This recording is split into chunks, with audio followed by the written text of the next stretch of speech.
Эту манхву придумал ИИ, поэтому у нее нет названия. Если хотите поддержать канал и выход долгих роликов, то подписывайтесь на Бусти. Ссылка на него будет в описании. У девушки в животе были 3 змеиных яйца, но живот у нее был ужасно раздутый. Это потому, что она была единственной женщиной в племени, которой не хватало еды. У других женщин были мужья, которые каждый день ходили на охоту, а она была такой худой и некрасивой, что ни один мужчина не хотел на ней жениться. Хотя она могла 3 дня голодать и есть всего по 9 раз в день, 3 змеиных детеныша в ее животе не могли. Когда они уже были на грани голодной смерти, в одной пещере девятиголовый королевский змей внезапно открыл глаза. Он почувствовал, что это его потомство, 3 детеныша, которые вот-вот умрут от голода. В следующую секунду он мгновенно принял свой истинный облик и выскочил из пещеры. Он думал, что будет одинок всю жизнь, но теперь ему, похоже, придется исполнить свой долг перед потомством. Оказалось, что всего месяц назад, когда Цинь-Цань только попала в мир зверей, к ней приставал мужчина-змей и лишил ее девственности. Она плакала и сопротивлялась, но все было напрасно. Позже, когда мужчина-змей ушел, она тайком убежала. Она помнила дорогу домой и пошла коротким путем. Но когда она вернулась домой, то была потрясена. Дома не было, только полуразрушенная пещера с соломенным гнездом внутри. Слезы Цинь-Цань потекли ручьем. Она плакала о прежней хозяйке, у которой была несчастная жизнь. Из-за того, что она была слишком худой, в племени не было метки зверя. Поэтому ни один мужчина не ходил на охоту для нее. Она каждый день беспокоилась о еде. Конг-Ан снова пришел к ручью за горой. В последнее время она питалась только рыбой. Она не знала почему, но в последние 2 дня у нее был особенно хороший аппетит. Раньше ей хватало одной рыбы на целый день, а теперь и 2 было мало. Она постоянно искала еду. Почти вся рыба в ручье была съедена ею, поэтому она решила пойти вглубь леса и поискать там. Пройдя немного, она увидела огромное каштановое дерево. Она набрала полную корзину. Через некоторое время она снова проголодалась. Конг-Цань шла обратно, поглаживая урчащий живот. Она была в недоумении. После возвращения в племя она тайком бродила по нему. После этой прогулки ни один мужчина-зверь, казалось, не заметил ее присутствия. Потом она обнаружила, что почти у всех женщин в племени было несколько партнеров. У одной женщины было даже 20 партнеров. Женщины, которых растили 20 мужчин, были хорошо накормлены и сильны. Пока у них были сильные партнеры, им не нужно было беспокоиться о еде, питье или одежде. Женщинам нужно было только заботиться о своих детенышах. На самом деле, хотя это и называлось заботой о детенышах, большую часть работы по вынашиванию детенышей выполняли мужчины. Они просто ели, пили и развлекались. Здесь партнеры были самыми беззаботными, и даже дети не могли сравниться с ними. Чем больше Чанки думала об этом, тем грустнее ей становилось. Она смирилась с фактом переселения и с тем, что живет в этом мире зверей. Но теперь она едва могла прокормить себя. Думая об этом, она не могла сдержать слез. Это слишком тяжело. Когда я вижу, как они едят мясо, мне тоже хочется есть. Тем временем на другой стороне Человек-змей продолжал охотиться, как обычно. Наевшись досыта, он вернулся в пещеру и лег спать. Он только закрыл глаза, чтобы заснуть, но в следующую секунду в шоке их открыл. Он почувствовал силу своей родословной. Это была его родословная. Он вдруг вспомнил о том нелепом совокуплении, которое произошло месяц назад в этой самой пещере. В тот день, закончив охоту и плотно поев, он вернулся в пещеру, чтобы лечь спать. Поскольку в пещере была женщина, он отдыхал в человеческом обличии. Пока он спал, его тело необъяснимо разгорячилось, и женщина, спавшая рядом с ним, необъяснимо его привлекала. В конце концов он не смог сдержаться. Он все еще помнил, как эта худенькая женщина плакала под ним. Шан Си представить себе не мог, что всего один раз она забеременеет от него. Шан Си закрыл глаза и начал внимательно ощущать силу своей родословной, и это снова его потрясло. Он почувствовал 3 силы родословной. Эта худенькая женщина действительно зачала 3 его змеиных яйца. Он никогда не слышал, чтобы женщина зачала сразу 3 яйца. Это было чудо. Он быстро превратился в свою истинную форму и выбежал из пещеры на охоту. Он собирался поймать самого нежного дикого зверя. Он боялся, что его детеныши погибнут в утробе матери. Клан змей короля Сюань был могущественным, и беременным матерям требовалось много питательных веществ. Если зародышам не хватало энергии, они погибали вместе с матерью. Когда Сюаньцы подумал об этом худеньком теле, его сердце затрепетало. Такое хрупкое тело, но она зачала его потомство с первой попытки и даже зачала 3. Сегодня был 31-й день беременности. Достаточно ли она ест? Подумав об этом, Сюаньи решила добыть еще 2 зверей. С другой стороны, Чунцань взяла маленькую шляпку из ротанга, собираясь пойти на берег реки, чтобы посмотреть, не попадется ли там что-нибудь. Возможно, дом Чунцань был действительно слишком далеко. Чем дальше она шла, тем больше слышала радостных возгласов и криков, как будто там что-то праздновали. Когда она подошла ближе, то увидела, что на большой открытой площадке в центре племени собрались зверолюди. Мужчины выглядели возбужденными, а женщины восхищенными. Цинь-Цань проследила за их взглядами. В центре площадки стояли вождь и красивый мужчина. Этот мужчина был ростом около 1,9 метра, с мускулистым телом и красивыми, аккуратно подстриженными золотистыми волосами. Цинь-Цань посмотрела в сторону, похлопала по плечу добрую на вид женщину напротив и спросила: «Привет, что здесь происходит? Случилось что-то хорошее?» Коралл вздрогнула от неожиданного похлопывания по плечу. Она посмотрела на девушку и снова вздрогнула. Откуда в племени такая худая девушка? Она похожа на ходячий скелет, как будто с нее содрали кожу. Коралл посмотрела на нее с жалостью. «Кто ты? Я тебя раньше не видела». Цань-Цань смутилась от ее взгляда. Она почесала затылок и виновато сказала: «Меня зовут Цань-Цань. Я живу на самом краю племени. Я обычно не выхожу. У меня не очень хорошее здоровье, поэтому я не могу далеко ходить. Неудивительно, что ты меня не видела. Прости, что побеспокоила тебя». После слов Чэн-Цань у Коралл сжалось сердце.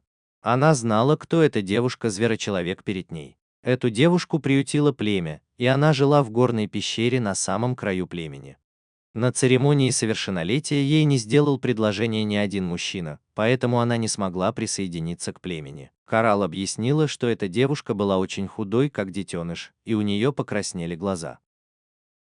В племени только что родился семиуровневый воин. В соседних племенах только у нашего племени короля льва родился семиуровневый воин, поэтому вождь приказал всем праздновать. Цинь-Цань на мгновение задумалась и только потом вспомнила кое-что о силе мужчин-зверей.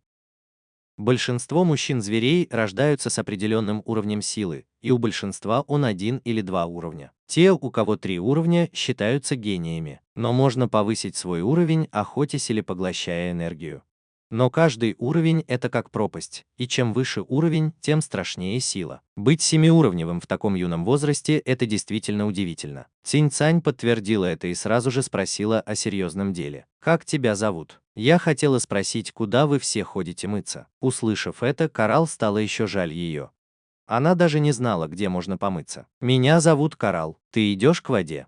«Я тоже иду туда. Можем пойти вместе». Услышав ее ответ, Цинь-Цань обрадовалась. «Отлично, кто-то покажет дорогу». Но в следующую секунду она услышала, как Коралл крикнула: «Квиз, иди скорее. Мы идем к воде». Затем Цинь-Цань увидела высокого красивого мужчину, который шел к ним. Когда он подошел к Коралл, он превратился в огромного золотого льва. Цинь-Цань была ошеломлена. Коралл посмотрела на большого льва и сказала: «Ты видишь, какая она худая? Она тоже хочет пойти к воде. Можешь ее покатать?» В мире зверей самцам с партнершами не разрешалось позволять другим самкам кататься на своих зверях. Это считалось предательством. Но так как это была просьба его партнерши, и эта самка выглядела слишком жалко, он с готовностью согласился. Тогда Цинь-Цань получила бесплатную поездку. По дороге Коралл с сочувствием смотрела на нее, отчего Цинь-Цань чувствовала себя немного неловко. Но ее сердце было добрым, мягко сказала Коралл. «Я почти никогда не видела тебя в племени. Тебе стоит чаще выходить. Что, если ты понравишься какому-нибудь зверочеловеку?» Цинь-Цань на мгновение замолчала, просто опустив голову. Спустя долгое время она тихо сказала: «Я слишком худая. Ни одному зверочеловеку я не понравлюсь». Если бы это было так, то это случилось бы в день церемонии совершеннолетия. Коралл на мгновение смутилась, а потом снова улыбнулась. «Тогда давай сначала тебя откормим. У меня 5 партнеров, и все они очень сильные. Я попрошу их, когда они пойдут на охоту, добыть дополнительную порцию и отправить ее тебе домой». Услышав ее слова, Цинь-Цань вдруг подняла голову. Возможно, это было потому, что она слишком долго была подавлена, но слезы тут же потекли по ее щекам. Она жила одна в этом мире зверей уже 20 или 30 дней. Без друзей или партнеров, не получая достаточно еды или одежды, каждый день она просыпалась с мыслями о еде. Теперь зверочеловек, которого она только что встретила, сказал, что ее партнеры добудут для нее дополнительную порцию. Она была ангелом. «Эй, не плачь. Я не дам тебе ничего, если ты будешь плакать. Не плачь». Услышав мои слова, Цинь-Цань перестала плакать.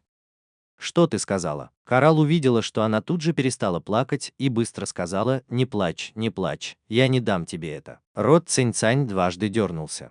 Но она и не собиралась позволять чужому мужу поддерживать ее. Это было бы слишком неловко. Вскоре они добрались до места назначения. Цинь-Цань посмотрела на огромный водопад неподалеку и дернула ртом, глядя на коралл. «Ты называешь это водой? Это и есть вода. Все местные племена берут воду отсюда. Пойдем, помоемся». Коралл попросила своего напарника забрать ее позже, а затем потянула Цинь-Цань к более мелкому участку воды. Пока они мылись, Цинь-Цань вздохнула про себя. «Сегодня я не смогу поймать ни одной креветки». Она не ожидала, что это будет огромный водопад. Она находилась недалеко от его подножия. Здесь не было креветок.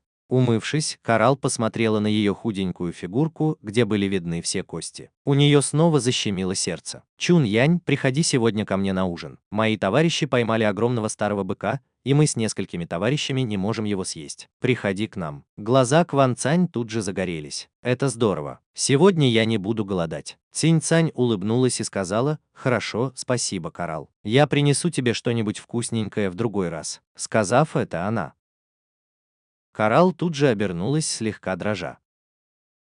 В этот момент у коралл на глазах выступили слезы. Девушка только что сказала, что принесет ей что-нибудь вкусненькое, но сама она была такой худой, что это было очень мило с ее стороны. В этот момент Киан даже не подозревал, что ничего не делая завоевал сердце возлюбленной. В то же время Цань-Цань искала подходящий плоский камень, чтобы сделать каменную сковороду. К сожалению, до самого вечера, когда друг коралла пришел за ними, Вэнь-Цань так и не нашла подходящий камень. Возможно, это было обычное время возвращения охотников, и в центре племени, где все еще праздновали, было очень многолюдно. Когда они вошли в племя, Цань-Цань почувствовала на себе множество взглядов. Полная женщина с темной кожей посмотрела на Цань-Цань с отвращением и сказала: «Коралл, что происходит? Ты позволила другой женщине сидеть на спине твоего мужчины». Лицо коралл помрачнело, и она бесцеремонно ответила: «Не твое дело. Мне все равно. И моему мужчине тоже все равно. Ты что, совсем не думаешь?» Усмехнулась темнокожая женщина по имени Чина, но не отступила. «Кто это? Я никогда не видела таких худых. Она уродлива. А где твой мужчина?» «Подожди, я вспомнила. Это ведь та тварь, что живет на окраине племени, та, которую никто из мужчин не хотел видеть на церемонии совершеннолетия», с презрением сказала Кина Коралл. «Коралл, ты одна из самых красивых женщин в племени. Зачем тебе эта уродина?» К этому моменту Коралл уже была в ярости. Она похлопала своего льва по спине, давая знак опустить ее. Кунь-Ян тоже спрыгнул со льва. Но она не ожидала, что как только коралл спустится, она подойдет прямо к этой женщине, ударит ее, а затем повалит на землю и начнет избивать. Инцидент произошел внезапно. Помощники королевы тут же шагнули вперед, чтобы молниеносно оттащить коралл в сторону, и встали у них на пути, его глаза наполнились яростью. В мире зверей самки могут драться, но самцы не могут помочь самке или прикоснуться к ней. Как только у них появляется хоть какое-то намерение действовать, самец с другой стороны немедленно выходит вперед и сражается с ними. «Какое отношение к вам, мужчинам, имеет борьба самок с самками?» – закричала Шина Мушан. «Какой от тебя толк? Ты что, собираешься просто смотреть, как меня бьют?» Ее приятеля по имени Мушан в данный момент удерживал Квес. Он не мог пошевелиться. Услышав шум, другой партнер королевы подбежал к нему, собираясь сделать шаг вперед, когда Кузи холодно сказал: «Ты что, забыл правила? Если ты посмеешь прикоснуться к кораллу, будь осторожен. Инфен переломает тебе ноги». Инфен был первым помощником коралл и шестиуровневым зверочеловеком. Лин Си с разбитым сердцем смотрела на Тину, которую прижимали к земле и избивали. Он отвернулся, крепко сжав кулаки. Правила должны были соблюдаться, и он все равно не смог бы победить Инфенга. Коралл сидела на Тине, одной рукой удерживая обе руки Тины, в то время как другой размахивала взад-вперед, нанося ей пощечины. «Пусть твой рот будет гнилым. Обычно я не обращаю на тебя внимания, даже если ты ревнуешь. Но сейчас ты испытываешь свою удачу, не так ли? Одно дело говорить обо мне, но ты осмеливаешься говорить о Кен-Кене. Посмотрим, не забью ли я тебя сегодня до смерти. Ты приводишь меня в бешенство». Коралл ругалась, когда била ее. В этот момент Коралл была похожа на мать зверя, защищающую своего детеныша, Киан-Киан. Если ты не уверен, позволь своим товарищам сразиться с моими товарищами. Я посмотрю, каким самодовольным ты можешь быть. Коралл была полна уверенности в себе. Ее первым партнером был шестиуровневый зверочеловек, а остальные четверо были пятиуровневыми. Она считалась очень сильной в племени. Но все же нашелся кто-то достаточно глупый, чтобы спровоцировать ее. Цинь-Цань была в полном замешательстве от того, что происходило у нее на глазах. Коралл выглядела нежной и милой, но неожиданно оказалась очень жестокой. Цань-Цань поспешила вмешаться в драку. Вокруг уже собралась толпа зевак. Цань-Цань быстро подошла и схватила Коралл за руку. «Коралл, перестань драться. О боже, вставай, вставай!» Коралл, испугавшись, что Цань-Цань ей навредит, остановилась и убрала руки. Она встала, холодно посмотрела на толпу и яростно заявила: «С сегодняшнего дня Цань-Цань под моей защитой. Если я узнаю, что кто-то из вас, мужчин или женщин, посмеет ее обидеть, я не оставлю это просто так». В этот момент Тиан Кин чуть не расплакался. Это было слишком круто. Она только что познакомилась с ней, а уже так за нее заступается. Услышав слова своей напарницы, Кизей посмотрел на Кянынь, стоявшего рядом, и нахмурился. Как только Коралл встала, ее тут же окружили подруги Кены и стали ее защищать. Все ее лицо было в синяках от побоев. Но неожиданно Джина ударила двух своих подруг, заехав каждой из них по лицу. Бесполезно. Вы даже не можете защитить свою напарницу. Подруги были в шоке, в их глазах читалась обида. Они не ожидали, что она так с ними поступит. Но у них не было выбора. В мире зверей было больше мужчин, чем женщин. Если они хотели завести потомство, им просто нужно было это терпеть. После этого случая Цань-Цань стала неловко навязываться на ужин. Как бы Коралл ее не приглашала, она все равно отказывалась.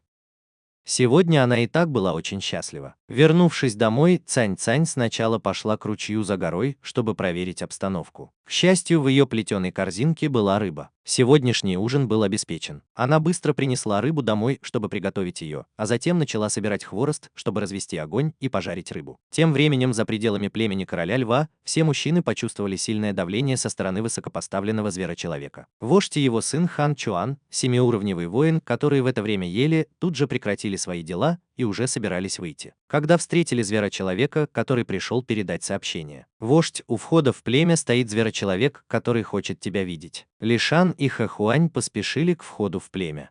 В этот момент сердце Ли Сиона было очень напряжено. Судя по силе этого давления, ранг собеседника был даже выше, чем у его сыновей. Но зачем такому могущественному человеку приходить в их племя? Цань-Цань совершенно не подозревала о напряженной атмосфере у входа в племя. Она старательно жарила рыбу. Она только что подумала, что можно бросить в огонь каштаны, чтобы поджарить и съесть их. Это ее очень обрадовало. Рыба была готова. Цань-Цань присела на корточки и начала осторожно есть жареную рыбу. Но пока она ела, издалека донесся внезапный шум, который становился все громче. Цань-Цань никак не ожидала увидеть ее в таком плачевном состоянии. Худая, как скелет, она сидела на земле, держа в руках жареного колючего зверя. Она понемногу снимала с него шкурку, чтобы съесть. Кто ест колючих зверей? Только те зверолюди, которые больше ничего не могут добыть. Это была самая низкосортная еда в мире зверолюдей. В одно мгновение у него защемило сердце. Лешахан, стоявший позади него, был ошеломлен. Кто-то явно прислал мясо. Так почему же эта женщина все еще такая худая? Она даже ест колючих зверей, чтобы набить желудок. Сюаньси был по-настоящему зол. В одно мгновение он выпустил мощную ауру. Так вот, как ваше племя обращается с женщинами, она еще и беременная женщина. И вы позволяете ей есть колючих зверей? От этого давления Ли Шан и Хан Чуань, которые следовали за ним, не могли пошевелиться и согнулись в поясе. Вождь Ли Шан был сильно встревожен. Этот человек-зверь на самом деле был 9-уровневым зверем. 7-уровневый зверь уже является сильнейшим на этом континенте. 9-уровневый зверь, он даже представить себе такого не мог. Хан Чуань тоже был ошеломлен, когда впервые увидел Чукахина. Как в племени могла быть такая худая женщина? Так плохо, что ей приходится есть колючих зверей, чтобы выжить? И она беременна. Он подумал, что ему нужно как следует проверить племя, потому что в последнее время из-за занятости он не проверял племя должным образом, что привело к такому обращению с женщиной. Цинь-Цань с удовольствием ела рыбу, но, услышав шум, подняла голову и посмотрела на незнакомца. В одно мгновение рыба, которую она держала, чуть не упала на землю. К счастью, она успела ее подхватить. Увидев, как она пытается защитить колючего зверя, а потом увидела на земле много шерсти, она даже подобрала их, чтобы съесть. Как зверь-мужчина, который всегда жил в одиночестве, он никогда не думал о том, чтобы остепениться и завести детей. Поэтому, когда он вернулся с охоты в тот день и не нашел ее, он не придал этому значения. Но сейчас, увидев ее такой, он пожалел, что не отправился на ее поиски. В конце концов, она была его женщиной. Канг Кен запнулся, увидев его. «Как? Как ты здесь оказался? Почему он здесь? Похоже, он ищет неприятностей». Услышав ее слова, Сюань Ци ослабил давление, быстро подошел и крепко обнял ее. «Моя дорогая». Мужчина положил руку ей на живот и медленно влил в нее энергию. Кван Цань вдруг почувствовала себя очень комфортно, и ее голод значительно уменьшился. Сюань Ци достал из своего пространственного хранилища огромный кусок мяса дикого зверя и бросил его вождю, сказав: «Приготовьте для меня большую горную пещеру. Подготовьте все, что мне нужно, и пусть У из вашего племени немедленно придет сюда». Ли Шань в шоке уставился на мясо. Это было мясо, которое можно было найти только в туманном лесу. Такой большой кусок стоил не меньше 300 духовных камней. Как и следовало ожидать от 9-уровневого зверочеловека, он повернулся и приказал своему сыну Хан Чуану быстро подготовить пещеру, а затем немедленно пригласить Уя. Хан Чуан ответил и тут же превратился в зверя, убегая. Затем Ли Шань сказал Сюаню: «Оставь это мясо себе. Это все моя вина, что я плохо управлял племенем, из-за чего женщине пришлось жить такой тяжелой жизнью. Ты ведь Чунгин, верно? Я прошу у тебя прощения. Это моя ошибка. С сегодняшнего дня ты будешь хорошо восстанавливаться в племени. Я попрошу своего сына Хан Чуана принести тебе все необходимое». Сюань Ци усмехнулся. «Кого волнуют твои вещи? Со мной никакая добыча не пропадет. Тебе нужно только сделать то, что я сказал Ли Шань с льстивой улыбкой. Да, я обязательно все устрою для тебя».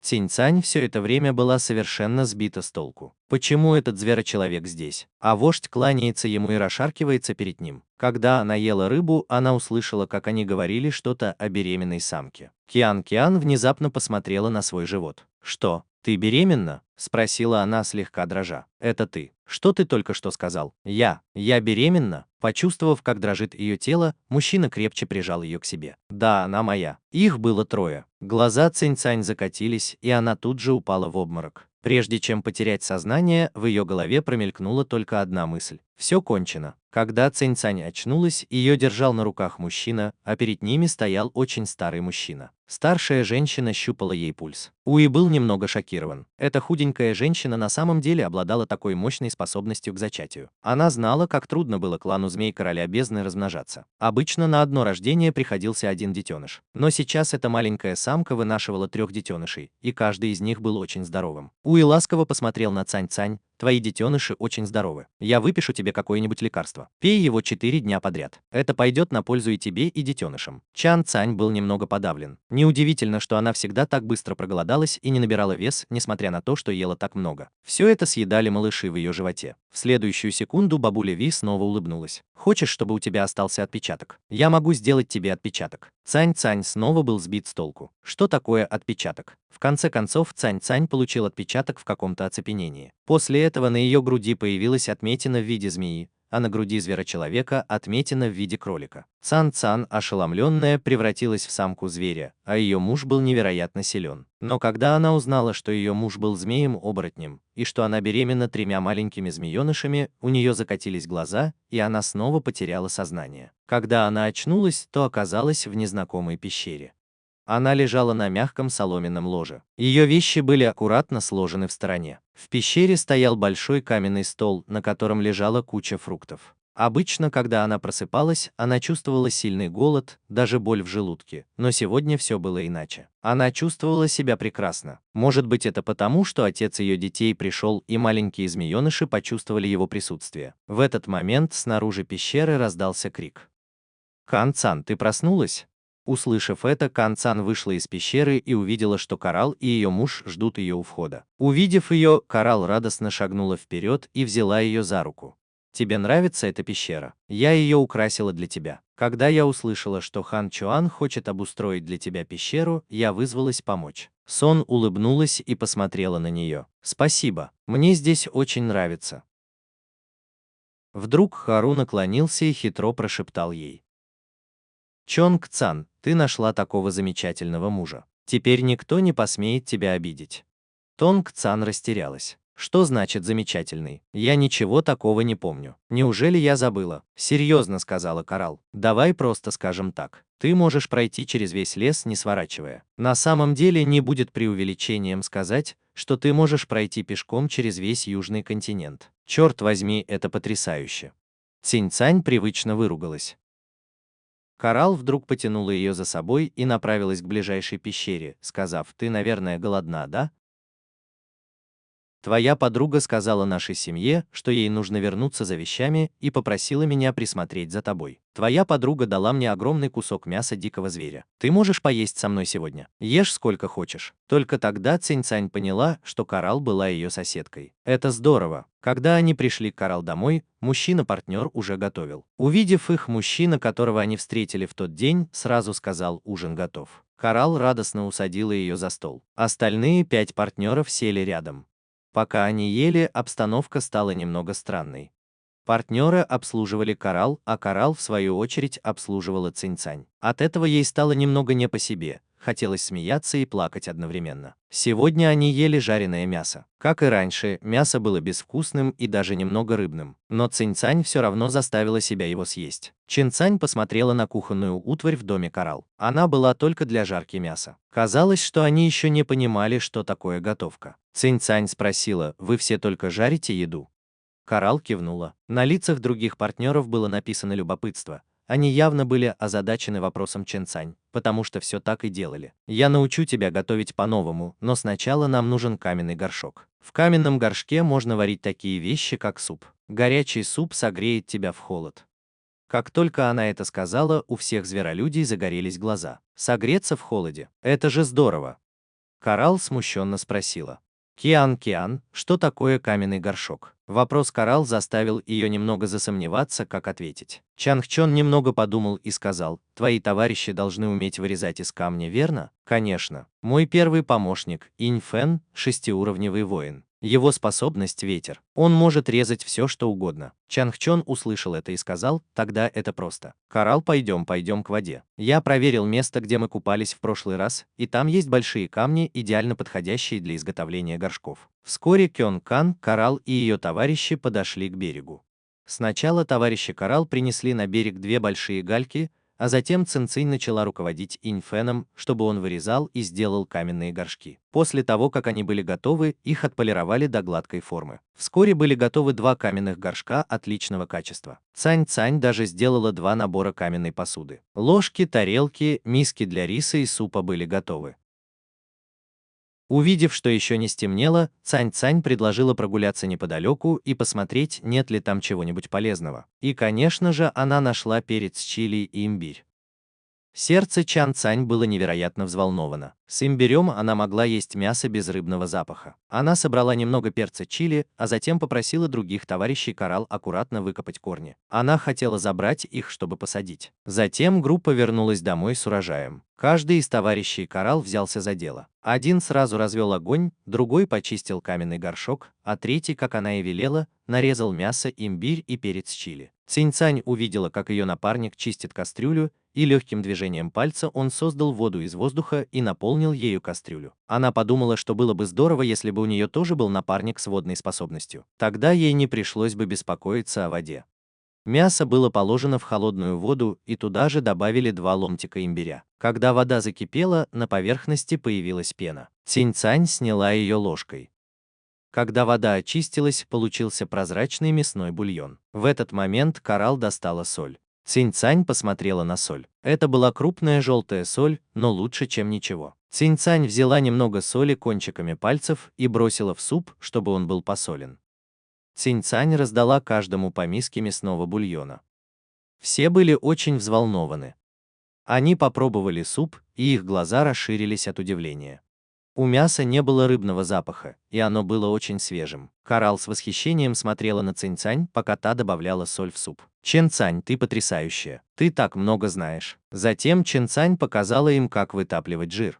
Жир вытапливался при жарке самых жирных частей мяса дикого зверя. От аромата вытопленного жира у зверолюдей потекли слюнки. Наконец, Чен-Цань поджарила на свежем жире нежное мясо, приправив его солью и перцем чили. Зверолюди ели с огромным удовольствием, радостно восклицая: Коралл ела, пока ее живот не стал круглым. Она впервые попробовала такую вкусную еду. Мясо не пахло рыбой, было нежным и ароматным, и она открыла для себя новые блюда. «Как же тяжело мы раньше жили», — подумала она. «Цань-Цань, ты просто чудо». Цань-Цань улыбнулась и ответила: «Если тебе нравится, ешь больше». Затем Цань-Цань посоветовала подругам Коралл: «Коралл так много ест, вам всем нужно научиться». Мужчины закивали.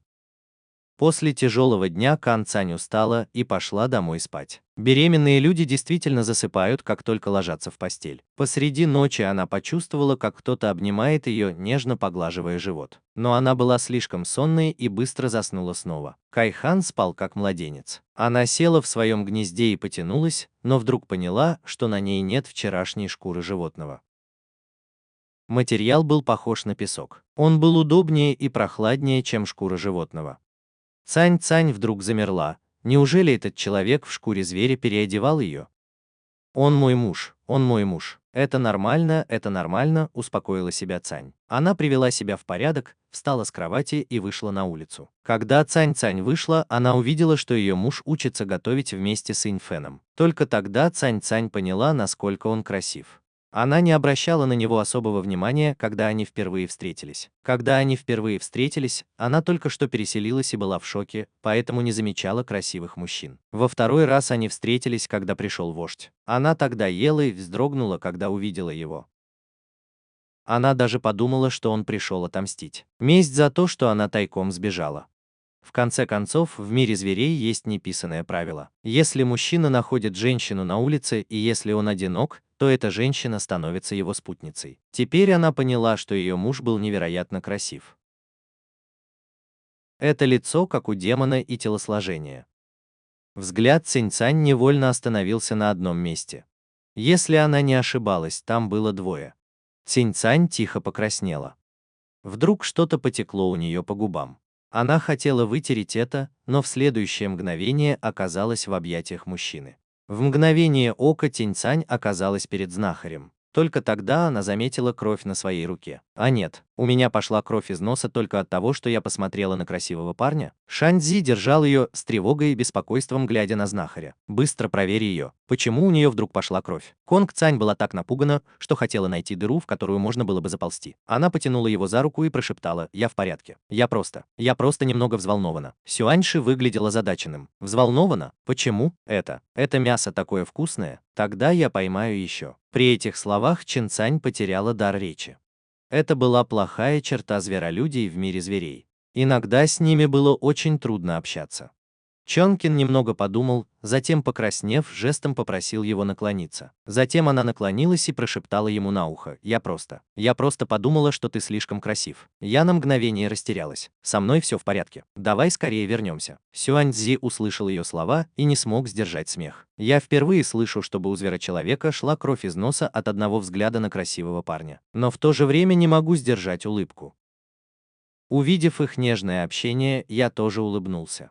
«Раз уж ты здесь, давай я тебя осмотрю». Сюаньцзи обнял ее и шагнул вперед, затем опустился на колени перед Уи, чтобы ей было удобнее.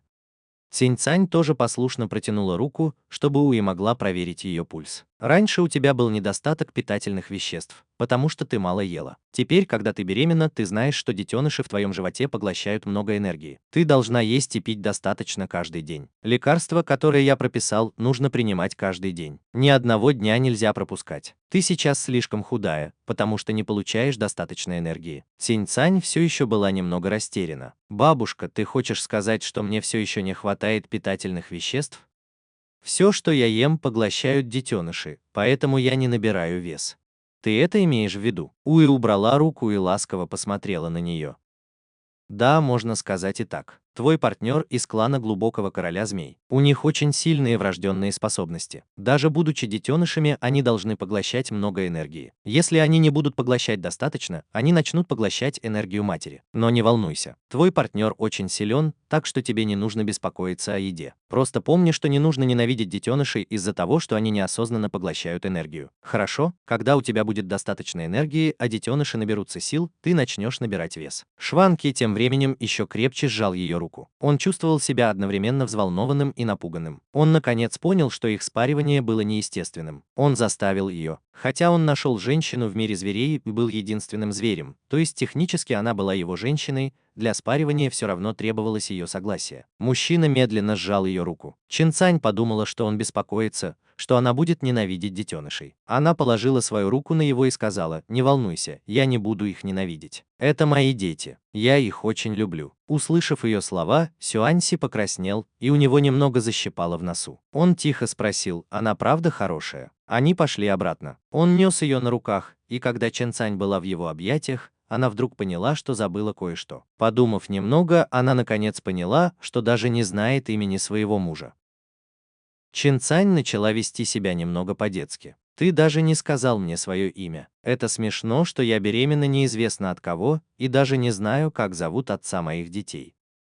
Разве это нормально?» Сюаньи слушал ее жалобы, на его губах играла улыбка, но потом он снова стал серьезным. «Это моя вина. Я плохо поступил. Меня зовут Сюаньи. Я 9-уровневый зверь-мужчина, и моя звериная форма змея. Этот чертов голос. Как назывался такой голос в моей прошлой жизни? Успокаивающий голос. Да, успокаивающий голос. Это чертовски приятно слышать». Ей это очень нравилось. Выражение лица Чжанши стало серьезным, и он крепче прижал к себе женщину. В его голосе слышалось чувство вины. «Да, я поступил неправильно, заставив тебя спариться со мной. Но я хочу объяснить. Сначала я не собирался этого делать. Я нашел тебя в лесу. У тебя почти не осталось сил. Женщины — это сокровище, и я не знал, выживешь ли ты. Но я знал, что если оставлю тебя в лесу, ты точно не выживешь. Поэтому я принес тебя в свою пещеру. В тот день, когда я тебя встретил, я ходил на охоту. Этот зверь был довольно сильным. Я долго с ним сражался, а потом загнал его в место, где было много красных цветов. Сегодня, когда мы с Иньфеном ходили на охоту, мы снова проходили мимо этого цветочного моря. Я спросил его, и только тогда узнал, что этот цветок называется цветок королевы. У него есть возбуждающее действие. Обычно зверолюди берут 1 или 2 цветка для спаривания и флирта. Голос Сюаньцзи становился все тише и тише, пока он говорил. «Так что извини, Кён-кюн, пожалуйста, не ненавидь малышей, хорошо? Я очень сильный. Я достаточно силен, чтобы защитить тебя и малышей». Он говорил, слегка задыхаясь, уткнувшись головой в плечо Цаньхана. Цань-Чжань почувствовала влагу на своем плече. Она протянула руку и погладила его по голове. «Я знаю. Возможно, мне даже стоит тебя поблагодарить. Ты тоже спас мне жизнь. Я просто сказала, что не буду ненавидеть малышей. Они мои дети. Какая мать будет ненавидеть своих детей? Посмотри, как мы встретились. Возможно, нас защитили боги-звери. Я чуть не умерла от голода в лесу. Ты нашел меня, принес в пещеру и даже накормил.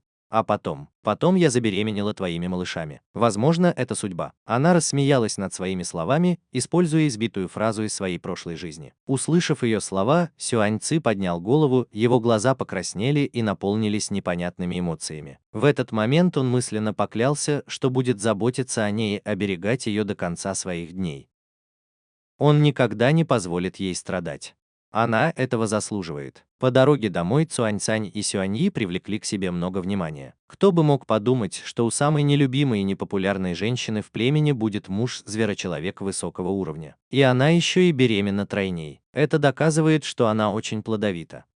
Зверолюди в племени обсуждали, что это за женщина-зверочеловек. Мы ее недооценили. Разве ее не выбрали на церемонии совершеннолетия? Кто бы мог подумать, что ее хрупкое тело способно выносить сразу троих? Это же 9-уровневый зверочеловек. Такой красивый, статный и сильный. Какая удача, что у этой женщины-зверочеловека такой мужская. В разгар тихих разговоров Цуаньцань вернулась ко входу в пещеру и увидела, что там полно зверолюдей. Она удивилась, почему так, и услышала голос Коралл из пещеры. «Это называется каменный горшок. Это каменная чаша. Это ложка. Это тарелка для еды». Коралл подробно объясняла все собравшимся зверолюдям. Оказалось, что после ухода Цуаньцань Коралл начала есть сама. Кто бы мог подумать, что через некоторое время у входа в пещеру соберется столько зверолюдей. Коралл растерялась и спросила, зачем они все пришли и что им нужно от нее. Они сказали, что почувствовали вкусный запах и пошли на него. Потом они увидели, что в каменном горшке варится еда. Они показывали на каменный горшок, с любопытством расспрашивали и хотели узнать все о нем. Коралл тогда объяснила им, что тем временем несколько зверолюдей увидели возвращающегося Циньцаня и быстро закричали: «Коралл, Циньцань вернулся». К настоящему времени имя Циньцаня было известно каждому зверолюду в племени Короля Льва. Услышав, что Цинь-Цань вернулся, Коралл немедленно выбежала вон. Другой зверочеловек автоматически проложил путь. Коралл, держа Цинь-Цаня за руку, вошла в пещеру со словами «Чен-Цань, иди скорее». Они все здесь для того, чтобы учиться. Им также нужны каменные горшки и чаши. Цинь-Цань посмотрел на толпу, заполнившую пещеру, и был немного удивлен. «Вам всем нужны каменные горшки?» Все зверолюди кивнули. «Да, мы все хотим их получить. Мы тоже хотим научиться готовить еду», – взволнованно сказала Коралл. «Кан Киан, этот способ приготовления мяса, которому ты меня научил, делает его таким вкусным. Ты знаешь, как они узнали об этом? Они пошли по запаху. Я никогда не думал, что так много людей будут смотреть на меня с таким восхищением. Я так счастлив». Тогда Цинь-Цань вспомнил, что эти зверолюди не умели пользоваться посудой. Самки не ели сырое мясо, поэтому самцы просто поджаривали его на костре и давали им. Для самцов это было еще проще. Они ели добычу сырой. «Ну что же, раз уж я здесь, я постараюсь извлечь из этого максимум пользы», – подумала она. «Позволь мне, обладателю тысячелетнего культурного наследия, научить всех. Позже вы все позовете своих друзей, и мы пойдем к воде. Сначала я поем, и как только я насытюсь, мы отправимся в путь». Все дружно согласились, а затем отправились домой, чтобы позвонить своим друзьям. Коралл сидела в сторонке и смотрела на нее восхищенными глазами. Цинь-Цань чувствовала себя немного неуютно под ее пристальным взглядом. «Почему ты так на меня смотришь? У меня что, цветы на лице? Я просто счастлив. Они только что подошли ко мне и сказали, что тоже хотят каменный горшок и готовы менять добычу на рецепт. Я сказал им, что этот каменный горшок сделала ты. И эта посуда тоже. Они были в шоке. Когда я вспоминаю их лица, мне становится так хорошо». Она действительно была счастлива.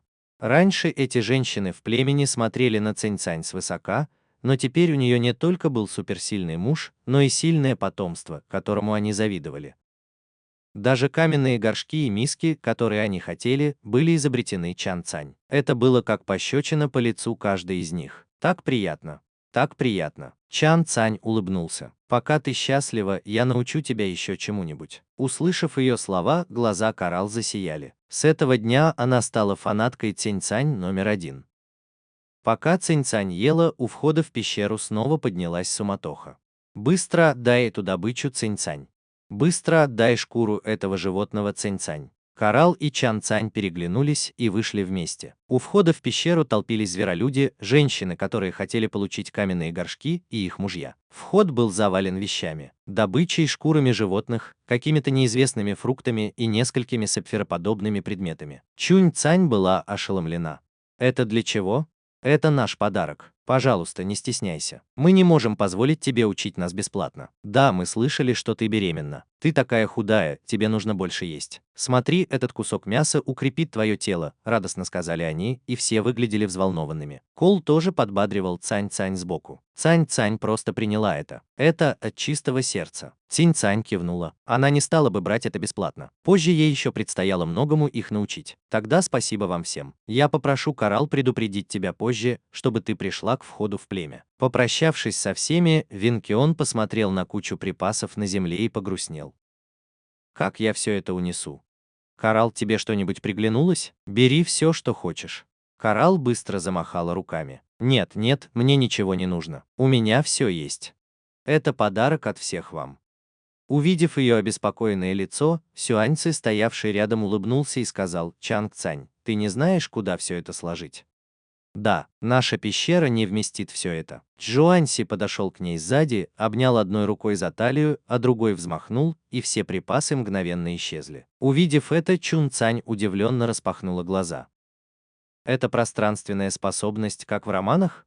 Она просто убрала все в мгновение ока. Ее глаза заблестели, когда она посмотрела на Суон-Чи, и ее голос стал взволнованным. «Это пространственная способность». Суон-Чи нашел ее немного милой. Она была похожа на маленького зверька, который нашел что-то интересное. «У меня 3 способности – лед, огонь и пространство». Как только он закончил говорить, глаза Инь-Фэна расширились от удивления. У него действительно было 3 способности, 2 природные стихии и 1 пространственная. Неудивительно, что он был зверочеловеком 9 уровня. Чанг-Цань была по-настоящему взволнована в этот момент. Она только читала об этом в романах, но никогда не думала, что однажды увидит это своими глазами. «Ты такой удивительный. Это твое пространство может сохранять продукты свежими. Мое пространство управляется моими мыслями. Я могу сохранить его в таком состоянии навсегда». Шуанцы с улыбкой ответил, затем поднял ее на руки и вошел в пещеру. «Давай сначала нормально поедим. Ешь больше. Теперь я могу готовить в каменном горшке. Я приготовлю тебе сегодня вечером». Сюань Ци усадил его перед горшком, взял миску из его рук и снова наполнил ее. Только когда Цинь Цань закончила есть, Коралл взволнованно встала. «Коралл, я пойду предупрежу всех, чтобы они собрались у входа в племя. Я сейчас подойду, только соберусь». «Хорошо, я скоро буду». Коралл повернулась, и Инь-Фэн тут же превратился в зверя. В величественного льва. После того, как Коралл забралась на него, они вышли из пещеры. «Этот большой лев действительно красив», — подумала Кван Цань. Она повернулась к Сюань Ци с хитрой улыбкой. «Я хочу увидеть твою звериную форму». Сюань Ци был удивлен ее хитрым взглядом. Он сказал: «Ладно, я тебя побалую», а затем превратился в зверя. Он намеренно уменьшился в размерах. Иначе, учитывая его ранг, пещера, вероятно, была бы недостаточно большой, чтобы вместить его. Воскликнула Цинь Цань: «Твоя звериная форма такая красивая». Его блестящие черные чешуйки переливаются яркими цветами на солнце. Должно быть, это те самые разноцветные черные, о которых они говорили. Она не удержалась и протянула руку, чтобы потрогать. Текстура такая приятная. Было бы здорово, если бы он оставался в своей звериной форме на ночь. Словно внезапно что-то вспомнив, Сюань Ци снова превратился в человека, затем достал несколько сапфировых камней. Увидев светящиеся голубые камни, Кван Цань удивилась.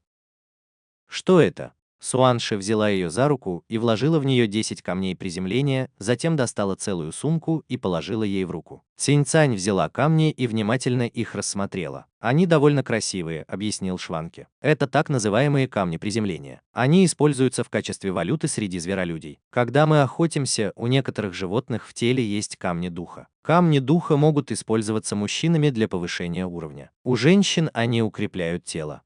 Высококачественные камни духа могут даже продлить жизнь женщины. Однако, если женщины используют камни духа, им нужна помощь мужчины, потому что обычно у женщин нет способностей». Цинь Цань уловила важный момент.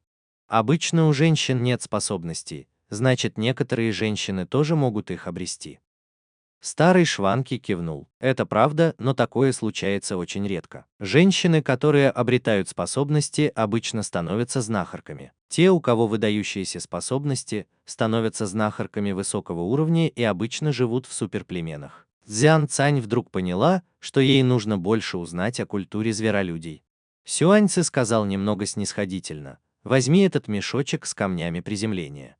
Если этого будет недостаточно, я дам тебе еще. У меня в пространстве тоже много фиолетовых золотых камней». «Фиолетовые золотые камни?»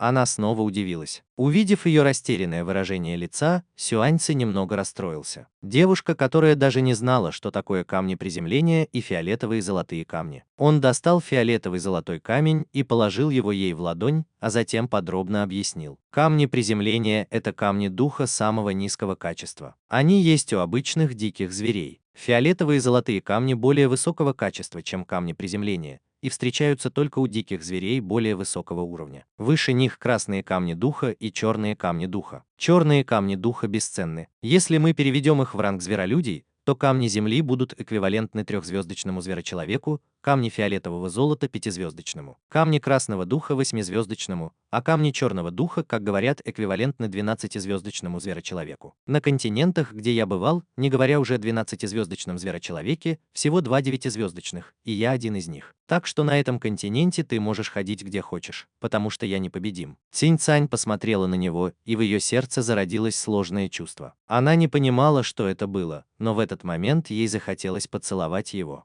Она наклонила голову. Сюань Ци послушно наклонился. В следующую секунду ее губы коснулись его губернии. Почувствовав тепло на губах, Сюань Ци вдруг напрягся. Он поднял ее и поцеловал еще крепче. Кто бы понял. Когда он сказал, что ты можешь ходить где хочешь, потому что я непобедим, это заставило сердце зверя затрепетать. Когда они остановились, их лица были красными. «Нам пора идти, иначе Коралл и остальные будут ждать слишком долго». Чан Цань положила духовные камни в его руку.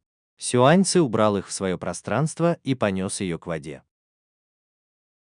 Увидев Цинь Цань, Коралл сразу же позвала всех к воде. Цинь Цань удивленно посмотрела на толпу хирургов. «Неужели здесь действительно так много зверолюдей?» Коралл улыбнулась и сказала: «Да». Слух распространился от 1 к 10, потом от 10 к 100. Все племя знало. Почти все свободные зверолюди пришли. Когда все подошли к воде, Цинь-Цань встала в стороне, показывая, как искать камни, из которых можно сделать каменные горшки. Затем Инь-Фэн начал демонстрацию резки. После некоторых усилий у каждого в руках оказался гладкий каменный горшок. В этот момент Цинь-Цань заметила большие деревья у воды, и у нее появилась идея. Каменные чаши были все еще тяжеловаты, а вот деревянные были бы очень удобны. Муж, срежь это дерево и раздели его пополам.